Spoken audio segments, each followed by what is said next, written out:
when we first moved to Minnesota, on that old farm there was a big barn.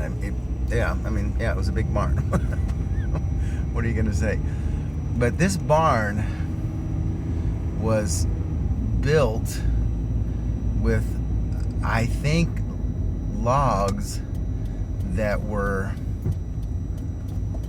I'm trying to think, they were I think they were 6x6 logs, and they were put into they were straight up and down, side by side, connected by wooden dowels. In other words, this barn was not built with nails and screws. It was built by these straight up and down, squared off logs, again attached by wooden dowels that were probably about that big around.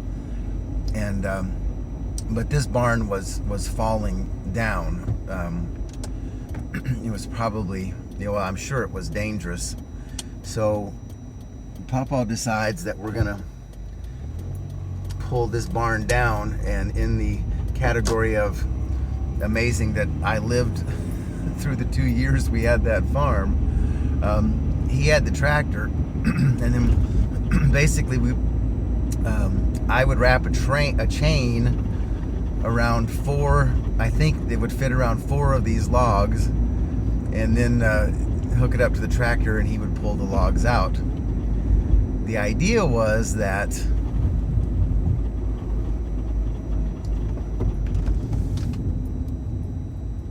sorry, there was a school. Oh, going on by. Okay.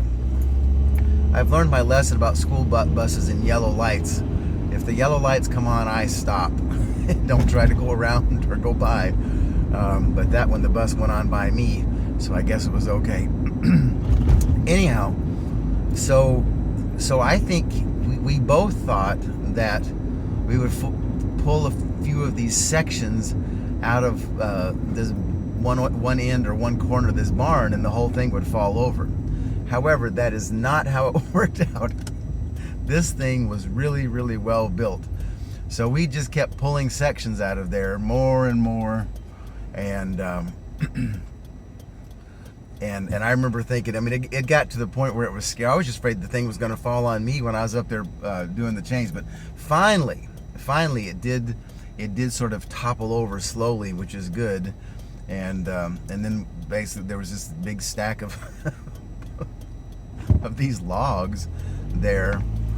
And I think what eventually happened was, I'm not sure what Papa's plan was. Maybe it was to burn them, the logs, or maybe it was to reuse them to do something else. But anyway, he had to have a guy come out to bury water lines, because there it's so cold in the winter that water lines have to be buried at least 8 feet. Otherwise, you run the risk that they'll freeze and bust in the ground. So he had a guy come out with a digger and dig these water ditches, I guess you'd call it, or trenches. That's the word for these water lines. And he had him also then just dig a big hole and moved all that old wood in there and covered it up, I think, is what happened to it. I don't remember for sure, but that's what I recall.